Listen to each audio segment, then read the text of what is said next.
What knowledge might save your life one day?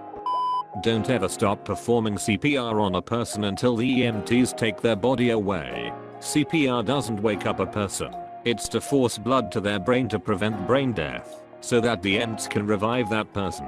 And find a CPR buddy to switch with regularly. Even if they don't know CPR, coach them through it, but if at all possible don't do it alone. Why? Because it is super taxing and your arms will get tired and hurt really fast. And as said, you can't stop. Polar bears have insane ADHD. If one is chasing you, intermittently drop clothing items like a hat or gloves. It will stop to sniff them. Normal prey animals don't shed whole pieces of themselves. The bear will be perplexed. Saw on Reddit somewhere else.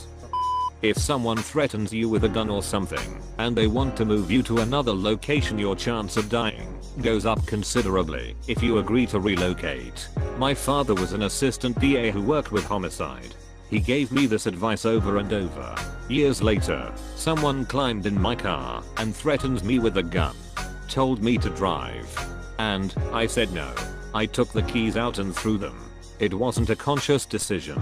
My dad had just hammered his advice. Never get taken to another location in so hard that it switched on. The guy gets out without saying a word and runs. Edit. Let's be clear. What I did was very stupid. While you should never allow yourself to be relocated, aggravating an armed assailant rarely goes well. Throwing my keys was a very risky move. My dad also taught me to hand over valuables first. I was very lucky the guy didn't kill me. Criminals who commit reckless crimes like this are rarely rational, and many end up in jail over shooting someone over nothing. They don't always act in their own self-interests. Drugs are also often involved. I should have handed over my wallet and keys, not throw them, and then try to escape. After telling my dad what happened, he was angrier than I've ever seen him, because he's seen people get killed for dumbassery like throwing keys. Never agree to be taken to another location, and never try to agitate your attacker. Give him your wallet and keys, and refuse to go along. If you call 911, always say where the problem is first, followed by the problem. If you happen to get cut off before you can say what the problem is, at least the dispatcher has a location to send an officer to check it out and advise if more police or fire is needed. Example, operator 911, where is your emergency? You, help, I'm being stabbed, versus operator 911, where is your emergency? You, 742 Evergreen Terrace, help, I am. Location, location, location. Firefighter training.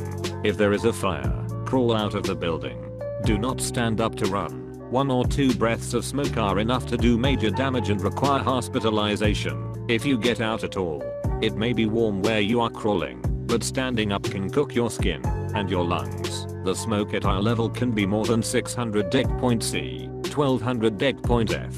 If you can't see and don't know the room layout, crawl with your feet/legs in front of you, sliding on your ass. Do not crawl face first, or you may take a dive down a staircase in the confusion.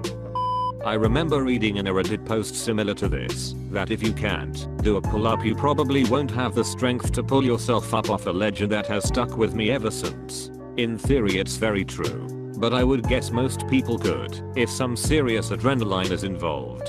Have you seen most people? The instinct of wolves will only cause them to attack/hunt you if they can intimidate you into fleeing from them. Standing your ground against a wolf pack will be terrifying, but will eventually cause them to bugger off. Tigers as well. Don't turn your eyes away from a tiger. There is a story of a boy that had to walk backwards for 3 hours back to his village, being stalked by a tiger. The cost benefit of a prey animal even slightly hurting a tiger is not worth it. It could mean a death sentence in the wild. I broke eye contact by looking down with a tiger yesterday that was behind a fence 3 feet away, and he jumped at me. I looked up, and he was standing straight up with his arms stretched above his head and claws on the fence. I swear to God he was at least 8 foot tall. I very nearly shat myself. That water you're about to dive into might not be as deep as you think. Always just step in and swim down to check for depth. Then jump. Always do this. My dad told me a story about a group of guys he knew from school. After graduation they all went up to someone's lake house, and one guy decided to dive off the dock. As soon as they got there the water was shallow that year, and when he dove in he broke his neck and died on impact.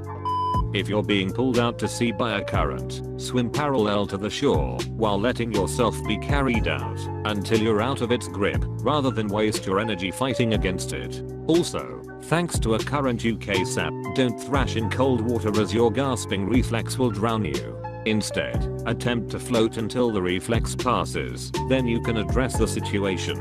Holy moly, that reflex. Put a paddling pool out last week to deal with our week of summer. Jesus H, getting in and just trying to breathe normally for the first 2 minutes was a chore. To think people jump into rivers because they're hot, perhaps thinking it's going to be bath temperature, or having never experienced the body's reaction to plummeting into ice cold water, but goddamn people, it's not the one. If you're ever charged by a moose, get behind a tree. They have about a 10-inch blind spot, and they'll lose you. That's what ski patrol would always say when there were an increase in moose sightings on the mountain. They'd tell you to stay out of the trees when skiing, unless a moose is running at you. Then find trees, because unless you've got a steep hill, or are already up to speed, the moose is probably faster than you think. If you are ever bitten by a bat, raccoon, fox, or skunk, go directly to the hospital. There is no cure for rabies once it is fully onset. Out of all history only 5 people survived rabies. When people say to take an aspirin to help during a heart attack, chew the pill, don't swallow it whole. It gets absorbed much quicker. Whoa, I wouldn't have known that. Thanks. All snakes in Victoria, Australia are venomous. Just assume all snakes are venomous and stay away. Always leave your itinerary with someone. If you meet strangers, that is, potential bad people, on the road, always let them know that you are in touch with friends and family and that they know exactly where you are. You become less attractive as a victim. Edit. Always let strangers know that you have a destination and are expected at a particular time too. If you've been buried alive in a standard coffin, stay calm. If you are alive you haven't been buried that long. Also, the dirt above you hasn't set yet. Most coffins are not built to last once buried, and as a result have weak siding. So here is what you do. Pull your shirt over your head. You don't want to be swallowing dirt. Position yourself so you are as sideways in the coffin as possible with hands and feet pushing on the long sides. Push. You should be able to blow out one of the walls. Start crawling up. Do not panic. You may not find a grip immediately. Keep going until you make it out. Worst nightmare. I read this possibly on another thread or even on this one. If you smell something close to fish, or even urine, it's possible you may have an electrical fire. Electrical fires tend to smell like fish, and, when exposed to high heat, urine. Or maybe your cat had a snack and decided to pee on the carpet. And if you smell rotten eggs, it's natural gas. Get out immediately and call 911. If you have to get out of moving car, then put one foot down and take a step. Don't just jump out. This will reduce your speed immensely. Sure, you will fall over, but at a much reduced speed. A stuntman told me this. I had to leave moving car that was going about 40 miles per hour. I was pregnant. I had a medium-sized person to pillow. The man driving the car had said he was going to kill us both if he couldn't have me, and was going in and out of oncoming traffic. I grabbed my bag and pillow and held the pillow across my stomach and opened the door and thought, if I go like a rag doll, except my arm holding my stomach and my other arm with my purse covered my face, but everything else I tried to relax. I stepped out and let myself fall and roll. It was amazing.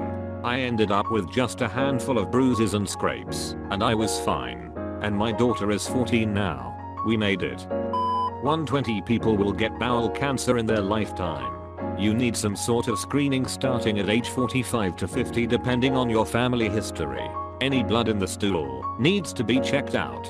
Early cancers can be completely cured with keyhole surgery. You don't have to die of bowel cancer. In Australia, when you turn 50, the government starts sending you free testing kits every 2 years.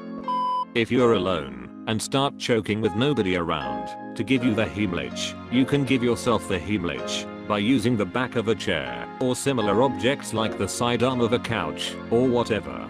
Forcefully throw your stomach over the back of the chair a few times. Try to mimic the motion of the heelage. Push in above the belly button, then up, kind of like a J motion. I always try to remember this, but anytime I think I'm slightly choked, this logic goes out the window. How often are you choking?